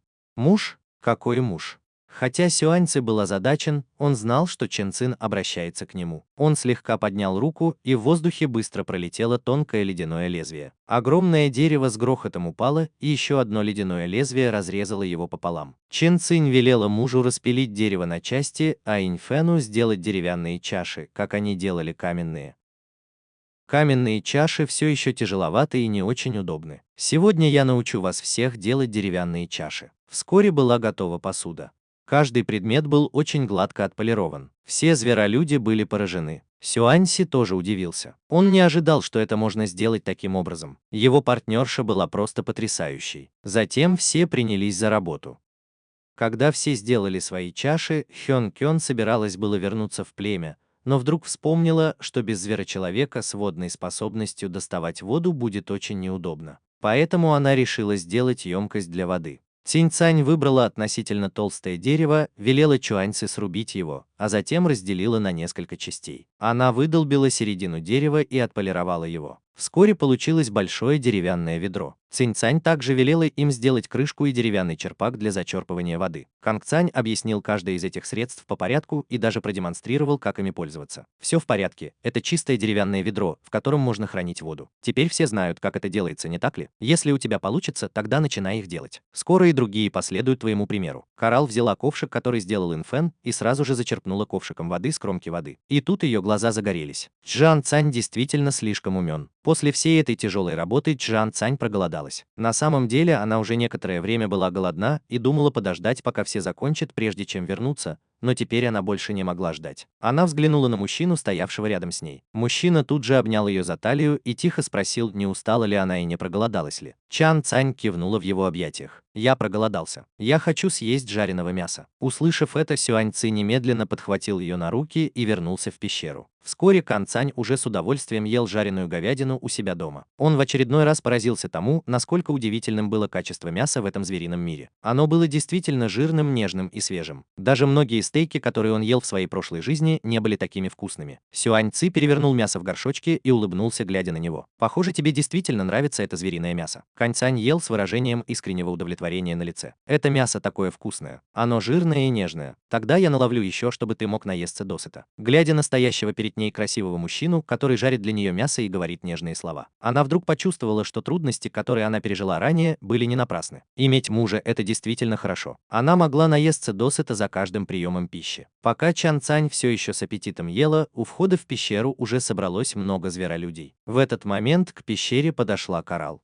«Киан, Киан, Киан, Киан, ты наелась? Все ждут снаружи. Я пойду скажу им, когда ты закончишь». Коралл почему-то показалось забавным, что Чан Цань так взволнована. Она была похожа на маленькое солнышко, всегда полное энергии. Через 5 минут пещера Чан Цань была заполнена зверолюдьми. Распределив их по местам, Чан Цань начала учить. Сначала она показала, как добывать масло, потом как жарить мясо на масле, как варить еду в котелке и даже как использовать некоторые приправы. Сюань и помогал ей. В этот момент Чан Цань была похожа на воспитательницу в детском саду, а зверолюди стояли, внимательно слушая, с восхищением на лицах. Снова послышались возбужденные разговоры. Цань-Цань начала засыпать. Она уже научила их всему, что знала. Теперь ей нужно отдохнуть. Как только Чан Цань сказала, что ей нужно отдохнуть, Сюань Ци тут же подхватил ее на руки и отнес в пещеру, осторожно уложив на соломенное гнездо. «Спи крепко. Позови меня, если что-то случится». Цань-Цань хотела что-то сказать, но в следующую секунду уже заснула. Глядя на ее спящую, Сюань Ци почувствовал тепло в сердце. Он снова направил немного энергии в свой живот. Теперь детеныши будут спокойны и не будут поглощать его энергию. Когда Сюань Ци вернулся, все уже помогли убраться. Посуду отмыли до блеска, и все поспешили домой, чтобы поэкспериментировать с тем, чему научились. Цань-Цань крепко спала. Когда она проснулась, было уже следующее утро. Почему я так рано проснулась? Увидев, что она проснулась, Сюань-Цзи тут же подхватил ее на руки и направился к выходу из пещеры. За несколько дней, проведенных вместе, он уже успел изучить некоторые привычки Цинь-Цань. Например, проснувшись утром, она всегда чистила зубы ароматными древесными ветками, потом умывалась и только потом ела. Цинь-Цань протерла глаза и ответила: «Наверное, вчера я легла спать рано, поэтому сегодня проснулась так рано». Сюань-Цзи развел огонь и спросил его: «Мы сегодня опять будем есть жареное мясо?» Сюань-Гуан кивнул. «Ты заметил, что я стала дольше спать и у меня сильно вырос аппетит?» Чунье объяснил: «Это нормально, что ты стала больше спать и у тебя вырос аппетит, когда ты беременна детенышами. Более того, ты носишь детенышей королевской змеи Сюань. Твой аппетит пока не такой уж большой. Он станет еще больше через 45 дней». Цинь-Цань всегда думала, каково это быть матерью, но она никогда не думала, что действительно станет ею. И детенышей будет 3. Так сколько времени мне еще осталось до родов? Беременность длится больше 2 месяцев. Когда детеныши родятся, мне придется снова отправиться на охоту. Это займет около 60 дней, сказал Сюаньи, но, закончив говорить, вдруг понял, что сейчас у Цинь-Цань есть только он. Когда детеныши родятся, ему придется уйти на охоту, а значит, он не сможет заботиться о ней. Сюань-Цзи нахмурился, и выражение его лица стало немного печальным. Он не собирался искать Цинь-Цань других партнеров, потому что был сильнее любого свата и прекрасно мог о ней заботиться и защищать ее. Но теперь, когда он отложит яйца, ему придется высиживать их 2 месяца. Он не сможет оставить яйца. У змеиных яиц особые требования к температуре и влажности. Как только он начнет высиживать, он запомнит нужную температуру. Если он оставит яйца, то маленькие змейки внутри перестанут расти и умрут. Поэтому ему придется высиживать их 2 месяца, не принимая пищу и не выпивая воды. Когда змейки родятся, он не сможет охотиться. Заметив, как изменилось его лицо, Чингчень вздрогнула. Она быстро спросила: «Что случилось? Почему ты так расстроился?» Шанти наклонился к ней и серьезно посмотрел на нее. «Чингчень, после того, как я отложу яйца, мне придется их высиживать. В течение этих 2 месяцев я не смогу оставить яйца, иначе наши детеныши не вылупятся». Сердце Чингчень успокоилось. Она подумала, что это важно. Когда детеныши родятся, ты сможешь сосредоточиться на их высиживании. Шванки говорил серьезно. Цинь-Цань, когда я говорю, что не могу оставить яйца, это значит, что я не смогу заботиться о тебе или охотиться. Тебе нужно найти другого партнера или даже нескольких. В мире зверей почти у каждой самки есть как минимум 4 или 5 партнеров, а у некоторых даже десятки. Хотя он этого не хотел, но для Цинь-Цань было бы неразумно иметь только его в качестве партнера. У Цинь-Цань закружилась голова. Этот большой муж пытается найти ей второго мужа? Цинь-Цань успокоила его. «Я могу сама о себе позаботиться. Ты просто сосредоточься на высиживании яиц. Как ты можешь сама о себе заботиться в таком состоянии? До моего прихода ты ела колючих зверей, чтобы набить желудок. Если я не смогу охотиться, тебе снова придется есть колючих зверей». Сюань-Ци немного рассердилась. Что она могла сделать, чтобы прокормить себя? Цинь-Цань смущенно потерла нос. Эти зверолюди странно милые, называют рыбу колючими зверями. Сейчас весна, растения быстро растут, и дикие звери тоже. Так что еды хватает. Но потом наступит суровая пора дождей и холода. Я не смогу хорошо о тебе заботиться, особенно в холодное время года. Я буду впадать в спячку. В холодное время года охотиться сложнее всего. Если у тебя буду только я, ты можешь и не пережить зиму. Кроме того, у нас теперь есть детеныши, поэтому я предлагаю тебе найти более сильных партнеров. Ренци говорила очень серьезно, и Цинь-Цань тоже стала серьезной. В холодное время года действительно трудно найти еду. Поэтому зверолюди начинают запасаться едой весной. Чан Кюн начала вспоминать. В ее воспоминаниях отец и мать этого тела уже начинали копать пещеры и делать запасы еды в это время года. Когда наступала зима, растения повсюду увядали, а дикие звери почти не выходили, особенно в дождливую и холодную погоду. В дождливую погоду повсюду была вода, и им приходилось беспокоиться о том, что их дом затопит. Если бы это случилось, им пришлось бы перебираться на возвышенность. Кроме того, змеи в холодное время года впадают в спячку, и Чуан-Ци не сможет о них позаботиться. Как она с ее маленькими ручками и ножками сможет найти еду зимой? Подумав об этом, Цань-Цань вздохнула. Я понимаю. В этот момент у входа в пещеру послышался голос. «Цинь-Цань, ты не спишь?» Спросил Цуаньцы. «Кто это звонит?» «Я выйду и посмотрю», сказал Сюаньцы и вышел. Вскоре после этого в комнату вошел светловолосый зверочеловек, которого они видели в прошлый раз. Цинь-Цань сразу его узнала. Это был тот самый зверочеловек, который праздновал в тот день. Ты не он. Ты не он. Увидев, что он заикается, Хань Сюань сразу почувствовал себя неловко. Он думал, что Цинь-Цань хотя бы знает, кто он такой. «Меня зовут Хань Сюань, и я его отец». «Хань Сюань, зачем я тебе понадобился?» В этот момент Сюаньцы, стоявший в стороне, внимательно разглядывал Хань Сюаня. В прошлый раз, когда он приходил к Цинь-Цаню, он, похоже, был тем, кто вел его, сыном семиуровневого вождя зверолюдей. Он выглядел довольно прилично. Хотя и не так хорошо, как он, но и неплохо. Хань Чуань улыбнулся Цинь-Цаню. «Я кое-что понял. Можно я присяду и поговорим? Садись. Пожалуйста, садись». Цинь-Цань указал на каменный стул, приглашая его сесть. «Дело вот в чем. Я хотел спросить, сколько мяса племя отправляло тебе и сколько ты получал». Цинь-Цань растерялся от его слов. Что это значит? Он хочет вернуть мясо? Цуаньцы, стоявший в стороне, прищурился. В воздухе повисла опасная аура. Если бы этот парень пришел забрать мясо, он бы сразу вышвырнул его. Надо сказать, что Хань Чуань был действительно бесчувственным. Даже Цинь-Цань почувствовал недовольство Чуаньцы, но тот спокойно сидел, как будто ничего не произошло. Цинь-Цань тихо сказал: «Что это значит? Ты видел, что у меня теперь есть пара? И ты хочешь забрать то, что дал мне?» Хань Чуань быстро и взволнованно объяснил. «Нет, нет, как такое могло быть? Я хотел спросить, мясо, которое отец каждый раз давал тебе, было не маленьким. Для женщины его было вполне достаточно, чтобы наесться. Так почему же ты в итоге ела мясо колючих зверей, чтобы набить желудок?» Это заявление заставило Чанки замолчать. Она начала вспоминать. В первые и вторые дни моего пребывания в племени мяса, которое присылали, действительно было много, мне одной хватало с лихвой. Но потом мяса стало меньше, особенно после церемонии совершеннолетия. Присылаемого мяса хватало только на один прием пищи. Я была так голодна, что мне ничего не оставалось, кроме как ходить повсюду в поисках еды. Услышав слова Чанки, Хань Чуань слегка помрачнел. На самом деле в нашем племени нет традиции посылать мясо женщинам. И мясо, которое тебе присылали, на самом деле было едой моего отца. Он делился с тобой большим куском своей еды. У Чанки дернулся уголок рта. Так куда же делась эта еда?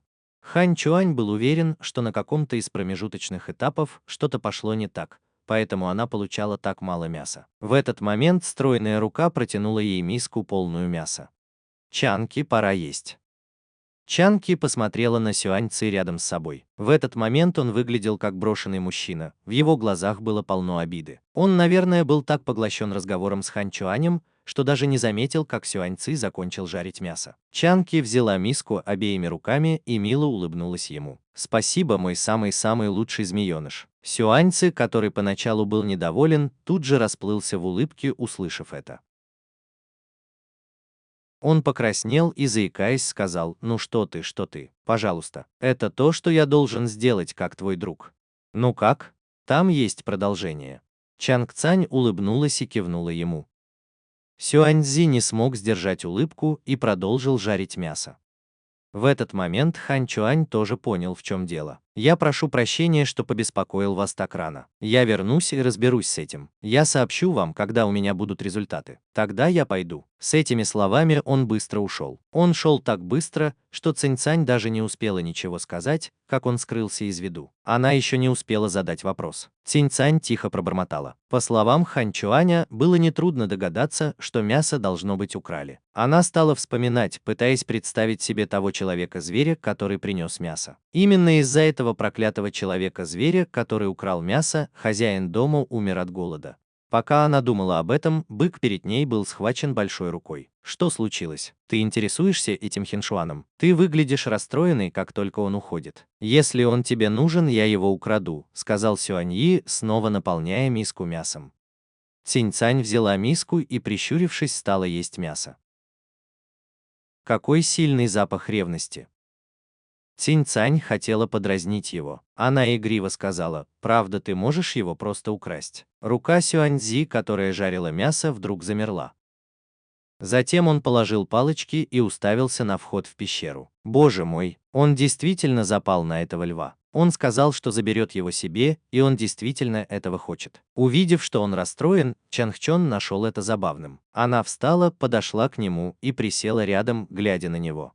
«Почему ты все еще недоволен? Разве ты не говорил, что найдешь мне нового партнера?» Я согласилась. «Так почему ты все еще злишься?» В этот момент Сэнь Цань очень хотела рассмеяться, но ей было еще не до смеха, поэтому она сдержалась. Чуаньцы посмотрел на ее полуулыбающееся лицо и долго не мог ничего сказать. Он просто отвернулся, не глядя на нее. В этот момент он тоже не понимал. Он сказал ей, что найдет ей нового партнера, но теперь, увидев, что она заинтересовалась другим зверочеловеком и даже согласилась, чтобы он забрал его себе, он почувствовал себя неловко. Внезапно его обняли сзади чьи-то руки. За его спиной раздался нежный голос. «Я просто дразню тебя. Когда я вообще интересовалась Хань Сюанем, я просто думала о том, как Хань Сюань накажет зверочеловека, который украл мое мясо, если найдет его». Хан Цань прижалась к его спине и сказала с грустью в голосе: «Если наказание будет легким, я не буду рада, потому что тогда я чуть не умерла от голода. Если наказание будет суровым, я не думаю, что оно может быть таким уж суровым. В конце концов, я все еще здесь, и со мной все в порядке». Внезапно Цинь Цань развернулась и села к нему на колени лицом к нему. От этой позы у нее почему-то забилось сердце.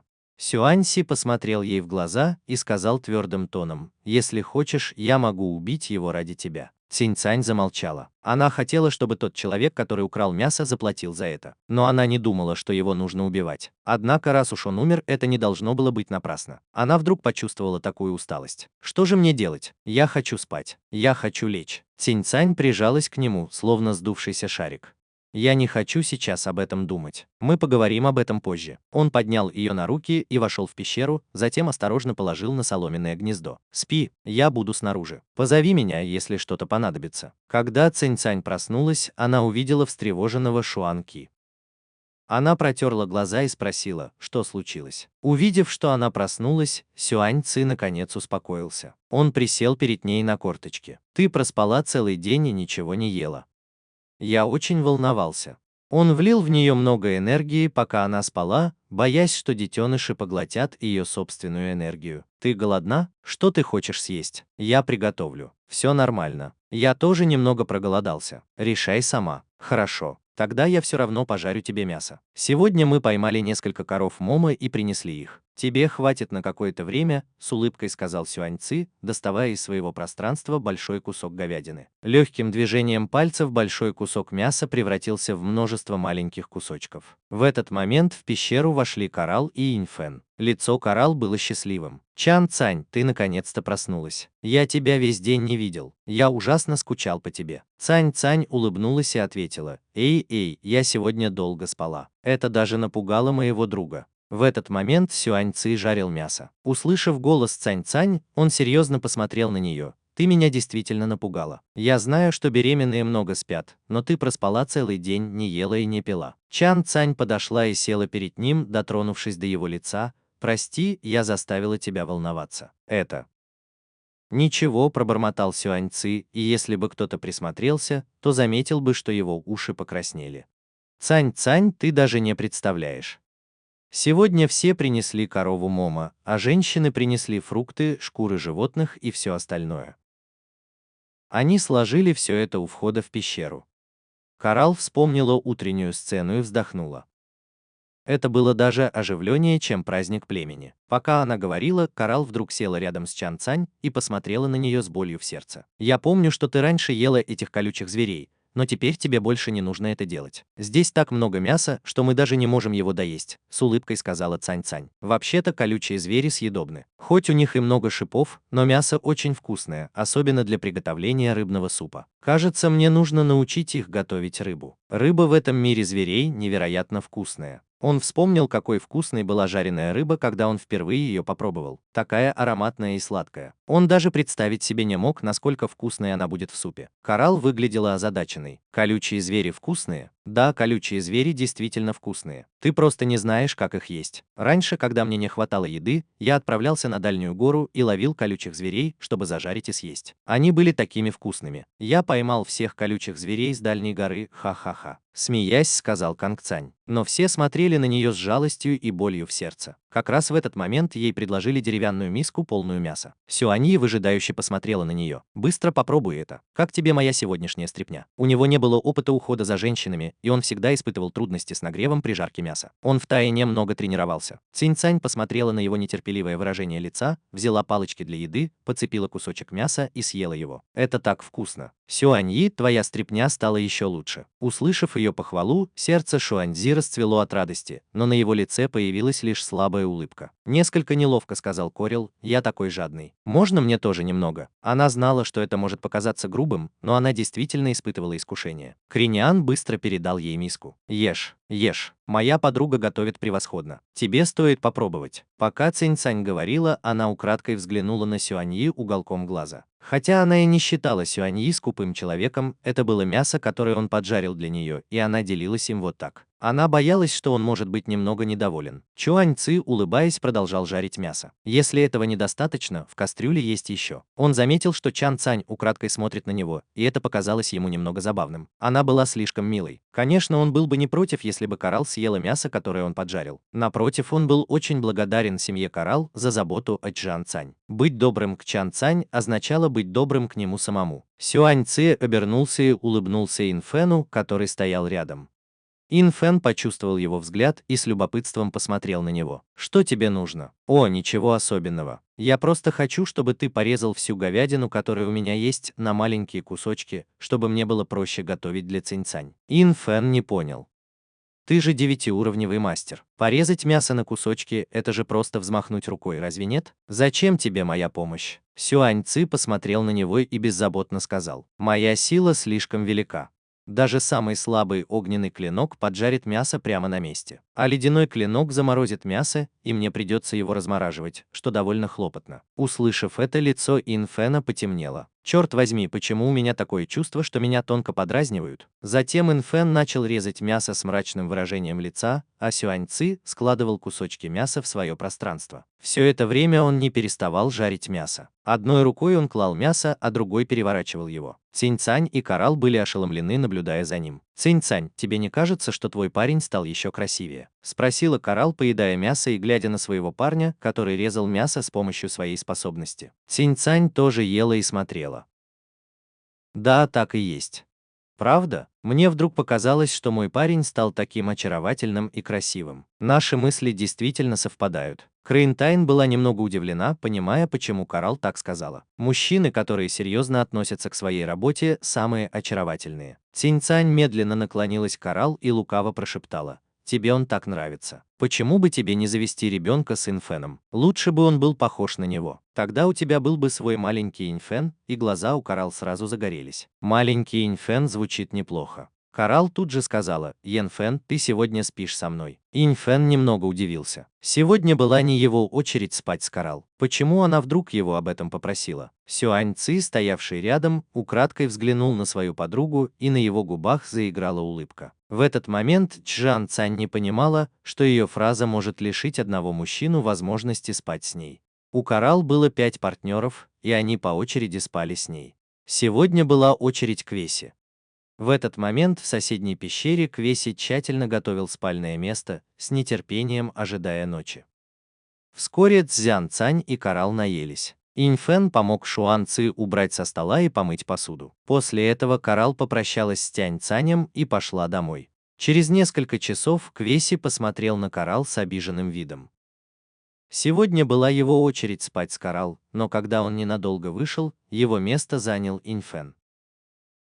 Он долго готовился. Увидев обиженное лицо Квеси, Коралл смутилась. Сегодня действительно была его очередь, и менять его было немного несправедливо. Коралл неловко сказала: «Тогда вы оба спите со мной».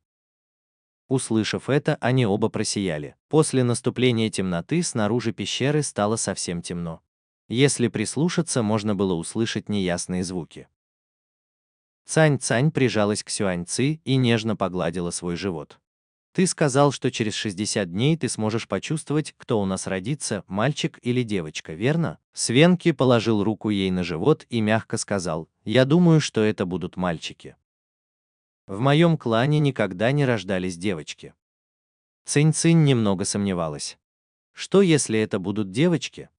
Если мы их не видели, это не значит, что их нет, верно? Сюаньцы задумался. Если это девочки, я буду хорошо о них заботиться и не позволю им страдать. Дочери моего клана Шаанси заслуживают самого лучшего в этом мире. Чен Цинь усмехнулся. Значит, он такой же любящий отец для дочерей? Хан Цинь вдруг захотелось подразнить его, и она лукаво спросила, а что насчет мальчиков? С ними так же?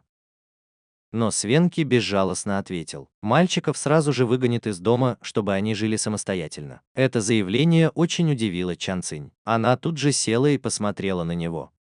«Если ты посмеешь выбросить моих сыновей на улицу, я брошу тебя». Цинь-Цинь немного разозлилась. Она с трудом выносила и родила этих детей, а он говорит, что просто выбросит их. Если он посмеет выбросить детей, она сначала выбросит его. Сюаньцы не совсем понимала ее реакцию. В мире зверей самцы должны были быть независимыми. Многие самцы, даже будучи маленькими, отправлялись на охоту вместе с отцами. Это было очень опасно, но также служило испытанием. Слабые самцы не могли выжить. Это было правилом мира зверей. Сюаньши немного помолчал, потом сел и посмотрел на нее. «Если ты бросишь меня, кто будет о тебе заботиться? Если ты не можешь расстаться с детенышами, то можешь оставить их у себя на какое-то время. Я могу позволить себе их вырастить». Услышав это, Цань-Цань еще больше разозлилась. «Что ты имеешь в виду? Что значит оставить их у себя на какое-то время?» Сюань-Ци не понимал, почему она так злится. Он не осмеливался ничего сказать. Эмоции Кан-Цань в этот момент зашкаливали. «Что ты имеешь в виду? Оставить их у себя на какое-то время», объяснил Сюань-Ци. «В моем клане змей-королей Сюань все так. С самого рождения отец сразу же выгонял меня, чтобы я жил самостоятельно. Так что я с детства боролся за выживание. Моя 9-уровневая сила досталась мне нелегко. Талант очень важен, но и усилия тоже. То же самое и с детенышами других рас. Самцы должны быть сильными, иначе как они смогут прокормить себя и своих самок?» Слова Сюань-Ци успокоили Цань-Цань. Она забыла, что сейчас живет в альтернативном мире зверей, а не в современном 21 веке. «Верно? Извини, я немного вспылила. Этот мир жесток. Если ты недостаточно силен, то станешь пищей для диких зверей. Когда я только переселилась сюда, я едва могла прокормиться, ловя рыбу». Чания посмотрела на расстроенную Цань-Цань и почувствовала легкую боль в сердце. «Забудь об этом, забудь. В конце концов, он 9-уровневый зверь-мужчина. Не так уж много самок могут с ним сравниться. Если ты не можешь расстаться с детенышами, то пусть они останутся с тобой. Мы придумаем, как их научить. Цань-Цань, если ты не можешь расстаться с детенышами, то оставь их у себя. Я очень сильный. Заботиться о тебе не проблема, пока ты счастлива». Услышав это, Цань-Цань посмотрела на него в упор, не говоря ни слова. Сюань-Ци стало немного не по себе от такого взгляда. «Что случилось? Почему ты так на меня смотришь?» Чонг-Цань ничего не ответила, просто крепко обняла его. Она знала, что он считает ее очень важной, настолько важной, что ради нее готов нарушить правила мира зверей. Цань-Цань просто обняла его, а он молча обнял ее в ответ. Спустя некоторое время Цань-Цань тихо спросила: «Сюань-Ци, ты будешь мне верен и будешь меня защищать?» Услышав это, Сюань-Ци еще крепче обнял ее. Он серьезно и твердо ответил: «Конечно. Чан-Чан, мы уже стали парой. Ты та, кого я буду защищать ценой своей жизни. Тебе не нужно сомневаться в этом». Они немного постояли, обнявшись, не говоря ни слова, просто крепко держась друг за друга. За это время Чонг-Цань приняла решение. Она решила рассказать Сюань-Ци о своей душе из 21 века. Она не действовала импульсивно. Как душа из 21 века, она не могла продолжать жить так, как жили первобытные люди-звери. Каменный горшок и посуда были только началом. Хотя зверолюди были простодушны и хорошо ладили друг с другом, никто не задавался вопросом об этом. Но как только кто-то задастся этим вопросом, все поймут, что она слишком опередила свое время, по крайней мере для этого племени. В будущем она обязательно создаст что-то еще и, возможно, даже узнает больше растений. Это точно невозможно будет скрыть от Сюани. Рано или поздно он бы заподозрил, ведь он много путешествовал и видел многое, так что ему было бы легче догадаться. Поэтому Чан Цань решила рассказать ему все, доверившись Сюани. Хан Цань отстранилась от его объятий и очень серьезно посмотрела на него. «Сюани, я хочу спросить тебя, что бы я ни сделала, ты всегда будешь на моей стороне». Видя ее серьезность, Сюань Ци ответил также серьезно: «Конечно, что бы ты ни сделала, я всегда буду на твоей стороне». Сделав глубокий вдох, Чан Цань медленно сказала: я должна тебе кое-что рассказать. Это может показаться невероятным, но это правда. Если у тебя есть какие-то мысли, можешь мне сказать». Чан Цань редко бывала такой серьезной, поэтому Сюань и быстро выпрямился и кивнул ей. «Сюань Ци, на самом деле я не настоящая Чан Цань. Я переселилась из другого мира», сказала Тянь Цань, внимательно наблюдая за выражением его лица. Но было ясно, что Сюань Ци не совсем понял. «На самом деле, до того, как ты нашел меня, владелица этого тела уже умерла. Я просто переселилась в это тело. Можно сказать, что как только я снова обрела дыхание, ты меня нашел. Ты понимаешь?» Сюань Ци задумался на мгновение и спросил: «Значит ли это, что настоящий зверь-мужчина, которому принадлежало это тело, умер, а ты переселилась в это тело и потом ожила? Это так?» Чан Цань немного занервничала. «Да, это так. Настоящая Чан Цань умерла. Сейчас я другая Чан Цань». Сюань Ци ничего не выражал. На мгновение она совсем не могла угадать его мысли. И тут Цзян Цань совсем растерялась. Она представляла себе разные сценарии, что он будет относиться к ней как к чудовищу, даже выгонит ее и расскажет всем. Но она никак не ожидала такой реакции. «Я сказала, я не хозяйка этого тела, я не из этого мира. Ты не удивлен? Тебе нечего сказать». Киан только подумал, что эта сцена слишком странная. Его мудрый муж притянул девушку к себе и обнял. «Да, я удивлена, но разве это важно? Ты — это ты, и я живу с тобой. Разве важно, что ты не настоящая Цинь-Цань?» Он знал только, что человек, которого он держал в объятиях, была она, и этого было достаточно. Тинь-Тянь не ожидала такой реакции. В этот момент она почувствовала, что ее пустое сердце внезапно наполнилось чем-то. Вдруг она услышала, как человек в его объятиях тихо всхлипнул. Сюаньцы тут же запаниковал. «Тинь-Тянь, что случилось? Со мной что-то не так? Не плачь, не плачь. Скажи мне, что случилось, и я все исправлю». Сюаньцы нежно утешал ее, но Тинь-Тянь заплакала еще сильнее. Тинь-Тянь посмотрела на него. «Почему тебя это не волнует, что я переселилась в этот мир? Тебе не страшно?» Увидев ее заплаканные красные глаза, Чуаньцы почувствовал боль в сердце. «Что меня должно волновать? Что ты не настоящая хозяйка этого тела?» Он посмотрел ей прямо в глаза. «Тинь-Тянь, кажется, ты всегда неправильно понимала одну вещь. Ты сказала, что переселилась, а потом я нашел тебя, верно?» Тинь-Тянь кивнула, как цыпленок. «Ну вот, так и есть. С самого начала и до конца я знал только тебя. С самого начала ты была той, кто меня встретил. Чего мне бояться?» У Цань-У внезапно ёкнуло сердце. Похоже, это правда. Эмоции, накопившиеся в ее сердце, внезапно вырвались наружу. Да, после переселения она начала общаться с Чуань-Ци. Зверочеловек Чуань-У давно умер, и видя, что ее настроение постепенно улучшается, Чуань-Ци вздохнул с облегчением. «Ты спрашиваешь, почему я не боюсь? Я 9-уровневый зверочеловек. На этом континенте, наверное, нет и двух таких, кто мог бы со мной сравниться. Что может сделать мне такая слабая женщина, как ты?» После того, как Цаню поняла это, она почувствовала, что вот-вот сломается. «Неужели беременность действительно делает тебя глупой на 3 года?» Она думала, что она очень умная, но почему сейчас она стала такой? Сюаньси серьезно сказал: «На самом деле, Чан-У, когда я увидел, как ты учишь всех делать каменные горшки и инструменты, я уже понял, что ты, должно быть, немного отличаешься от других». «Как? Чем ты отличаешься?» Цань-У подумала, что то, о чем он говорил, могло быть правдой. «Я была во многих местах и видела немало суперплемен, но ни одно племя не похоже на ваше. Некоторые племена едят приготовленное мясо, но только готовят его, не говоря уже о каменных горшках и тому подобном. А ты открыла для себя, как использовать такие растения, как перец чили и имбирь. Этого достаточно, чтобы показать, что ты другая». Слова Сюаньцы заставили сердце Чуань-У упасть. Как она и думала, то, что она делала, действительно опережало свое время и могло вызвать подозрение. Она на мгновение погрустнела. Вдруг, вспомнив кое-что, Цань-У осторожно спросила: «Ты сказала, что если кто-то спросит потом, то я могу сказать, что у меня есть природная способность. Как тебе это?» Но как только она закончила говорить, Сюань-Ци возразил: «Нет. Ты знаешь, что значит для женщины пробудить природную способность?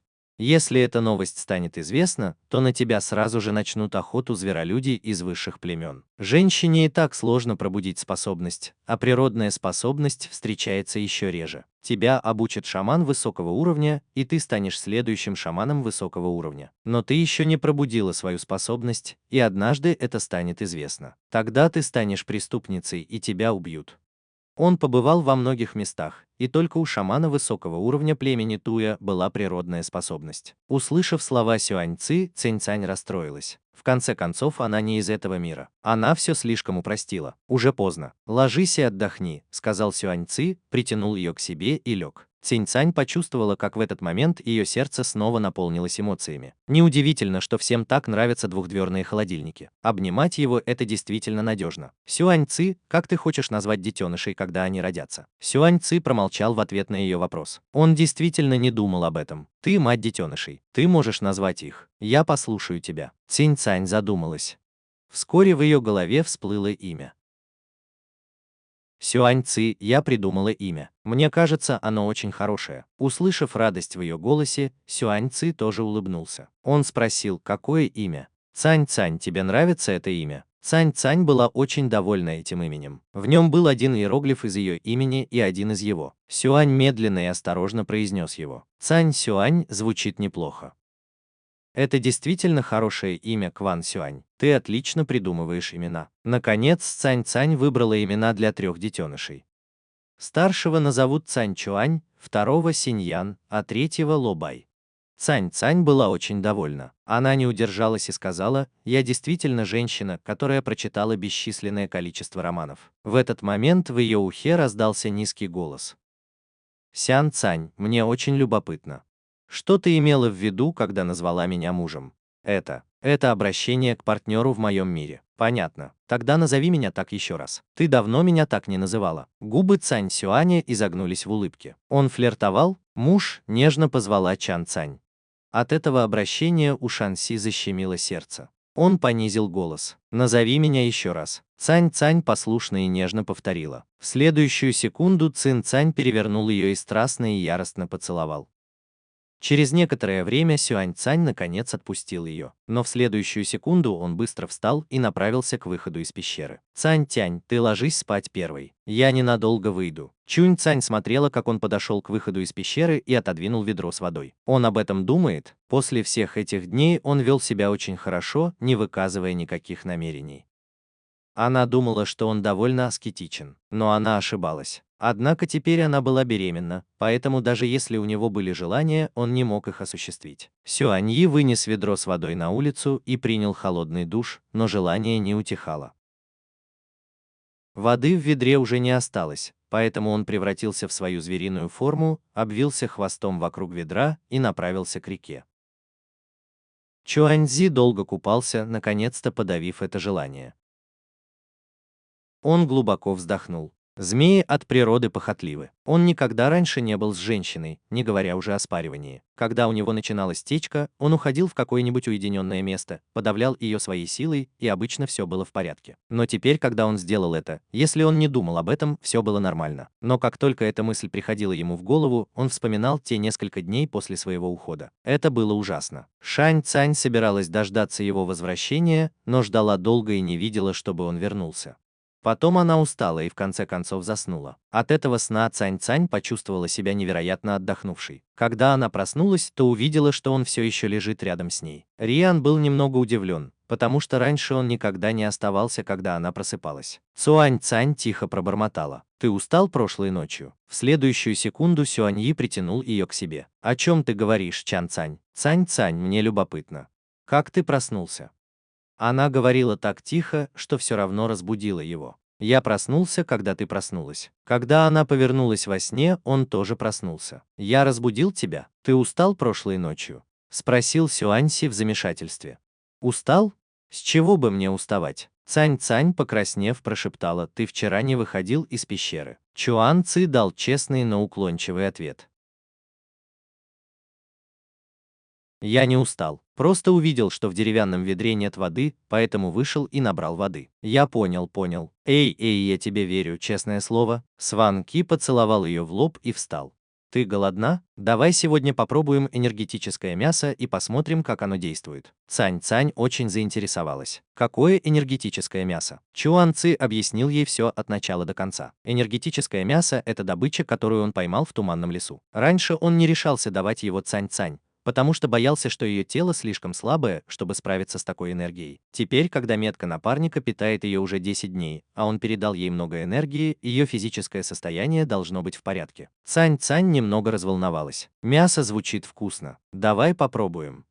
После того, как Цань-Цань умылась, она села у каменного горшка и стала ждать, пока Сван Ки начнет жарить мясо. Сван Ки достал мясо из своего пространства. Он уже почистил его, поэтому просто положил в горшок и начал жарить. Вскоре по всей пещере разнесся аромат мяса. Запах энергетического мяса был другим. Оно пахло гораздо приятнее, чем обычное мясо диких зверей. Цань-Цань сглотнула слюну. Что это за мясо? Оно пахнет намного лучше, чем обычное мясо диких зверей. Это мясо сян. Оно очень питательное и наполнено энергией. Это мясо диких зверей, на которых я обычно охочусь. Это всего лишь сила семиуровневого зверочеловека, хотя, сказал Сюаньзи, переворачивая мясо в кастрюле. Выражение лица Цанься было немного растерянным. Значит, это была баранина. В прошлой жизни она не могла есть баранину. Ее тошнило каждый раз, когда она пыталась ее съесть. И не по какой-то другой причине, а просто потому, что баранина была слишком жесткой для нее. В конце концов, она перестала есть баранину и больше никогда ее не пробовала. Сюани был сосредоточен на жарке мяса и не заметил выражения лица Цинь-Цань. Вскоре мясо было готово. Сюаньцы взял маленький кусочек, подул на него, и когда он немного остыл, скормил его Чанг-Цань. Чанг-Цань слегка нахмурилась, но в следующую секунду очень удивилась. Это вкусно. Такое ароматное и нежное. Я никогда не думала, что у баранины совсем не будет привкуса. Вместо этого она очень нежная и сладкая. Неужели мясо зверолюдей действительно такое вкусное? После того, как она съела мясо, Цэнь-Цань почувствовала тепло, но это ощущение быстро прошло. Она догадалась, что оно впиталось в детенышей. Как раз в тот момент, когда Цэнь-Цань наслаждалась едой, снова раздался голос у входа в пещеру. «Цинь-Цань, ты проснулась?» Голос звучал немного знакомо. Цинь-Цань посмотрела на Чуаньцы, который кивнул, встал и пошел к выходу. Вскоре Чуаньцы вернулся с Хэнь-Чуанем. Цинь-Цань продолжила есть мясо и спросила: «Тебе что-то от меня нужно?» В этот момент лицо Хань-Сюаня было немного мрачным. Он со стыдом посмотрел на Чан-Цань. «Я все выяснил. Мясо, которое тебе изначально дали, было украдено зверочеловеком по имени Хую. Хую – зверочеловек 4-го уровня. Из-за своего мягкого характера он так и не нашел себе пару. Когда он принес мясо, его увидела девушка по имени Чина. Сначала Чина подумала, что это была охота Хуюэ, и что он принес мясо Цань-Цань, потому что хотел с ней встречаться. Чина решила, что такой способный мужчина не должен достаться слабой женщине, которая ему не равня. Поэтому Чина начала приставать к Хуюэ, говоря, что если он отдаст ей мясо, то она станет его девушкой. Хуюэ быстро сказал, что мясо не его, а он просто должен был отнести его Цань-Цань. Но когда Чина узнала правду, она сказала, что Хуюэ должен отдать ей только половину мяса. Хуюэ был очень соблазнен, но все еще не соглашался. Гвенна поняла, что предложенного ею соблазна недостаточно, и начала активно флиртовать с Хуюэ. Хуюэ редко общался с женщинами и не смог устоять перед ее соблазном. Позже Хуюэ сделал так, как сказала Тина, и отдал ей половину мяса. После этого Тина стала еще более требовательной и просила все больше и больше мяса. В итоге Цань-Цань получила только маленький кусочек. Это вся история, которая произошла. Я пришел спросить тебя, как ты хочешь поступить с Чиной. Вот такая плохая Чина. Цань-Цань немного помолчала, а потом спросила, как племя собирается с этим разобраться. Она хотела узнать, какой будет исход. Если бы ее это не устроило, она бы ничего не сказала. Если бы ее это не устроило, она бы высказала свое мнение. Конечно, если бы они не согласились, она бы не возражала, если бы Сюаньши пошел и поговорил с ними. Хань Сюань замолчал. Характер Цуин не очень хороший, но у нее есть два парня, которые тоже из племени Золотого Льва. Цань-Цань, это приемлемо? Пусть Цзина и Хуэи извинятся перед тобой, и тогда их семья будет обеспечивать тебя едой до тех пор, пока ты не родишь. Хань Чуань говорил, наблюдая за выражением лица Цань-Цань. Цань-Цань слегка нахмурилась. Честно говоря, сейчас у нас нет недостатка в еде. Что за наказание 30 дней без еды? Такой исход ее не устраивал. Ян Янь внезапно холодно сказала: «А что, если я скажу, что меня это не устраивает?» Ее безразличие заставило сердце Хань Сюаня дрогнуть. Его опасения сбылись. «Тогда, Цань-Цань, что ты хочешь сделать?» Очень спокойно спросила Цзин-Цань. «Я хочу, чтобы Чена и Хуэй изгнали из племени». На лице Хан Чуаня отразилась дилемма. Это сложно. Чена уже считается женщиной племени. Ее отец и мать оба из племени Золотого Льва, и двое ее нынешних парней тоже из племени Золотого Льва. В сравнении с ней Цань-Цань еще даже не считается женщиной племени. Даже если они знают, что Чена виновата, мужчины племени все равно будут больше благосклонны к Чене. Более того, если Чону выгонят, ее отец и мать обязательно устроят неприятности. Даже если Чону выгонят, ее парни обязательно последуют за ней. В этом лесу живет несколько племен. Помимо племени Золотого Льва, самым сильным по силе является племя гигантских слонов, за ним следует племя черных волков и, наконец, племя лисиц. После того, как они покинут племя Золотого Льва, они обязательно найдут себе другое племя, к которому присоединятся. Если они захотят отомстить племени Царя Льва, зная их, они, скорее всего, объединятся с новым племенем, чтобы напасть на племя Царя Льва. В таком случае у племени будут большие проблемы. Хан Чуан сказал это с некоторой тяжестью в голосе, но это может быть невозможно. Затем он объяснил все, что пришло ему в голову, надеясь, что Цинь-Цань поймет. К удивлению Yin-Янь, она отреагировала очень спокойно, потому что уже догадывалась о таком исходе. Голос Кан Цань стал холодным. «Я хочу, чтобы Чэнь и Ху Юэ прошли на коленях от входа в племя до моего дома и искренне извинились передо мной. Кроме того, больше никаких обсуждений не будет». Хан Юань хотел еще что-то сказать, но слова застряли у него в горле. Он знал, что на этот раз Чанг Цань серьезно. Увидев его нерешительный взгляд, Чанг Цань холодно добавила: «Это мое последнее слово. Если они не захотят, я не против, чтобы моя пара убила их». Как только она это сказала, ладонь Сюаньцы невольно выпустила слабое голубое ледяное пламя. В одно мгновение температура в пещере упала на несколько градусов. Хан Сюань понял, что это было предупреждение. «Я понимаю. Я попрошу Чэньну и Ху Юэ извиниться перед тобой. Я пойду». С этими словами он встал и быстро вышел из пещеры. Хан Цань была расстроена, а Чуан Ци утешала ее. После ухода Хан Сюаня у Чуан Цань пропало настроение есть. Она просто не понимала. У Чэньны явно было несколько партнеров, и они были не слабы. Разве они не могли бы принять еще одного? Почему она так поступила? Зачем она украла мясо? Она явно знала, что у первоначального владельца нет еды, и знала, что ни один мужчина не любит ее и не заботится о ней. Она все это знала, но все равно украла мясо. Некоторые люди рождаются такими. Этот зверочеловек по имени Хуэ Юэ был таким же отвратительным. Чем больше Цинь-Цань думала об этом, тем больше злилась. В этот момент ей действительно захотелось избить его. Она представила это, и слезы внезапно покатились по ее щекам. Увидев, что Цинь-Цань плачет, ее мудрый друг быстро подошел и обнял ее. Он был очень расстроен. «Что случилось? Почему ты плачешь? Если ты недовольна, я убью их. Так лучше?» «Я недовольна. Как можно быть таким плохим?» Она знала, что у него нет еды, но все равно украла ее. Она представила, как хозяин этого мяса не может есть, как он тащит свое худое тело, собирает дикие фрукты, чтобы хоть немного наесться. Шан Си был почти убит горем. Он впервые видел, чтобы Чингянь так горько плакала. Чингянь задыхалась от слез. Она была полностью погружена в печаль. Она жалела погибшего зверочеловека Цинь-Цань. «Ты хорошо поступила, Чангянь. Если бы он тебя увидел, он бы понял. Будь хорошей, не плачь больше. Плакать слишком много вредно для детенышей». Сюань-Ци ничего не оставалось, кроме как использовать детенышей в качестве оправдания. Конечно, когда Тинь-Цань услышала, что это вредно для детенышей, она перестала плакать. Хотя она перестала плакать, она все еще дрожала. Сюань-Yi нежно погладил ее по спине, чтобы успокоить. Сюань-Yi мягко утешал ее, но в его глазах мелькнула злоба. Сюань-Yi точно не смог бы сохранить это в секрете.